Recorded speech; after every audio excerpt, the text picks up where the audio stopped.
El nombre de la universidad es UVEG, Universidad Virtual del Estado de Guanajuato.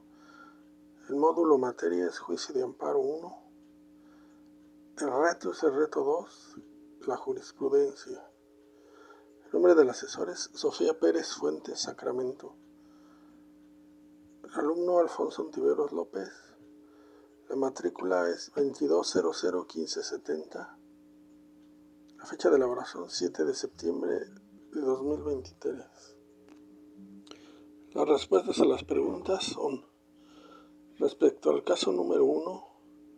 que dice que señala el método de integración que se utilizó para la creación de la jurisprudencia en el caso número 1. El método de integración que se utilizó para su creación es por precedentes obligatorios, ya que esta tesis fue creada por la primera sala de la Suprema Corte de Justicia de la Nación. El artículo 216 de la Ley de Amparo señala que la jurisprudencia por precedentes obligatorios se establece por la Suprema Corte de Justicia de la Nación, funcionando en pleno o en salas. La jurisprudencia por reiteración de criterios se establece por los tribunales colegiados de circuito. La jurisprudencia por contradicción se establece por el pleno o las salas de la Suprema Corte de Justicia de la Nación y por los plenos regionales.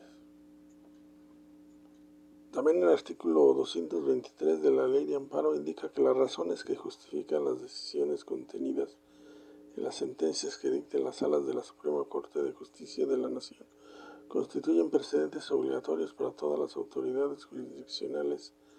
de la Federación y de las entidades federativas, cuando sean tomadas por mayoría de 4 votos. La pregunta número 2, que se refiere respecto al caso número 2, identifica cuáles son los razonamientos para que la jurisprudencia 1A /J93 /2013 décima época fuera sustituida por la jurisprudencia 1A /J 78 /2018 décima época, emitida por la primera sala de la Suprema Corte de Justicia de la Nación. Los razonamientos son que la orden de citación al investigado a la audiencia de formulación de imputación para apercibimiento de aprehensión en caso de no comparecer transgrede el derecho a la libertad de ambulatoria,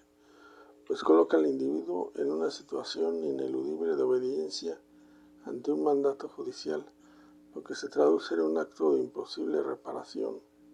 susceptible de ser impugnado a través del juicio de amparo indirecto. Bueno, este es el argumento que pone la persona que se niega a comparecer. Ahora, la primera sala estima necesario interrumpir ese criterio jurisprudencial porque la regulación de la citación a esa audiencia en las legislaciones locales mencionadas es semejante a la prevista en el artículo 141 del Código Nacional de Procedimientos Penales para la citación a la audiencia inicial, y de la lectura sistemática de las fracciones 1 y 2 del artículo mencionado se advierte que la citación de la persona investigada a la audiencia inicial, en la que habrá de formularse imputación en su contra, por sí sola no es un acto que afecte su libertad personal, al tratarse de una simple comunicación del juez a petición del Ministerio Público, en el sentido de que se requiere su presencia para el desarrollo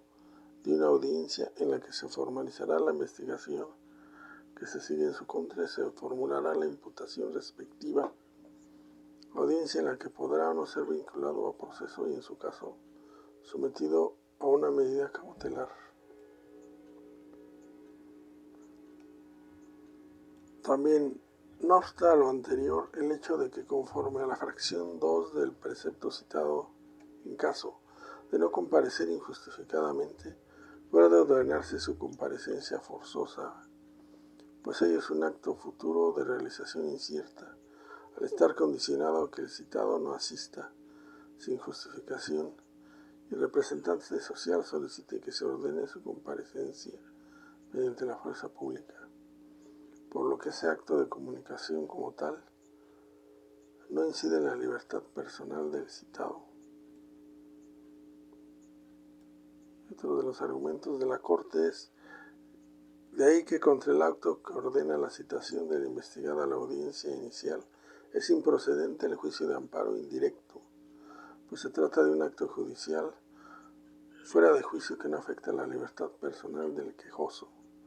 conforme al artículo 107, fracción 4 de la Ley de Amparo. La pregunta número 3 señala respecto a los casos 1, 2 y 3, indica en qué época del Semanario Judicial de la Federación fueron publicadas las jurisprudencias. La jurisprudencia del caso 1 fue publicada en la 9ª época. La jurisprudencia del caso 2 fue publicada en la 10ª época y la jurisprudencia del caso 3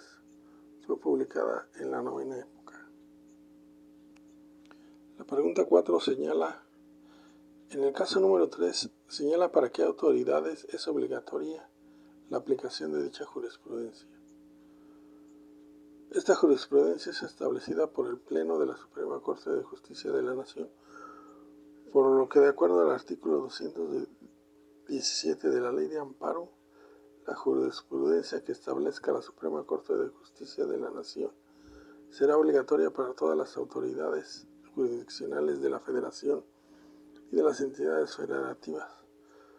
con excepción de la propia Suprema Corte. También señala que la jurisprudencia del Pleno de la Suprema Corte de Justicia de la Nación será obligatoria para sus salas. En la pregunta número 5 dice que en el caso número 1 identifica si se cumple con el requisito establecido en el artículo 223 de la Ley de Amparo respecto a los votos que deben emitirse para su aprobación. La respuesta es que sí se cumplen los votos que deben emitirse para su aprobación, ya que la jurisprudencia fue establecida por la primera sala de la Suprema Corte de Justicia de la Nación. El artículo 223 de la Ley de Amparo señala que las razones que justifiquen las decisiones contenidas en las sentencias que dicten las salas de la Suprema Corte de Justicia de la Nación constituyen precedentes obligatorios para todas las autoridades jurisdiccionales de la Federación y de las entidades federativas cuando sean tomadas por mayoría de 4 votos. Finalmente, la conclusión se refiere a la importancia y utilidad de la jurisprudencia. La importancia y utilidad de las jurisprudencias judiciales está en que cumplen su cometido de establecer un precedente de cómo se debe interpretar o aplicar una norma jurídica cuando el legislador no estableció con claridad lo que quiso decir o no lo hizo de manera completa. Es entonces cuando tiene la utilidad de ser un marco de interpretación que sirva a los jueces sobre cómo se puede aplicar y entender la norma en casos semejantes. También las jurisprudencias tienen una significación primordial como fuente de conocimiento del derecho. Con ellas se busca evitar que una misma situación jurídica sea resuelta o interpretada en forma distinta por los jueces, buscando que haya una uniformidad de criterios, lo que es el principio unificador.